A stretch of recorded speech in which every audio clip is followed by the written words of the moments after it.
আসসালামু আলাইকুম এভরিওয়ান, স্বাগতম পাখি বাড়িতে। আজ তোমাদের দেখাবো কিভাবে নিজের পোষা পাখির সঙ্গে একটি বন্ধুত্বপূর্ণ ও বিশ্বাসভিত্তিক সম্পর্ক গড়ে তোলা যায়। এই সম্পর্ক তৈরি হয় না একদিনে, বরং ভালোবাসা, ধৈর্য আর যত্নের মাধ্যমে ধীরে ধীরে তৈরি হয়। বিশ্বাসী বন্ধুত্বের প্রথম ধাপ। পাখিকে কখনো ভয় দেখিও না বা জোর করো না, বরং নরম কণ্ঠে কথা বলো, ওর পাশে সময় কাটাও। প্রথমে দূর থেকে খাবার দাও, তারপর ধীরে ধীরে হাতের কাছে আনো। একদিন দেখবে তোমার হাতের উপর বসে সে নিশ্চিন্তে খাবার খাচ্ছে। সেই মুহূর্তটাই হবে প্রকৃত বন্ধুত্বের সূচনা।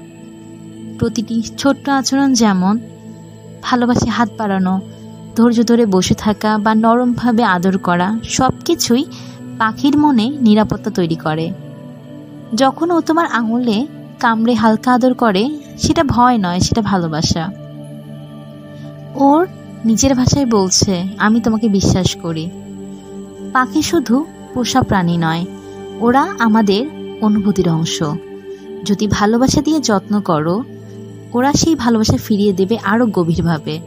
আরও জানার জন্য সাবস্ক্রাইব করো পাখি বাড়িতে, যেখানে ভালোবাসা, যত্ন আর ডানার গল্প একসাথে উড়ে যায়। Thank you.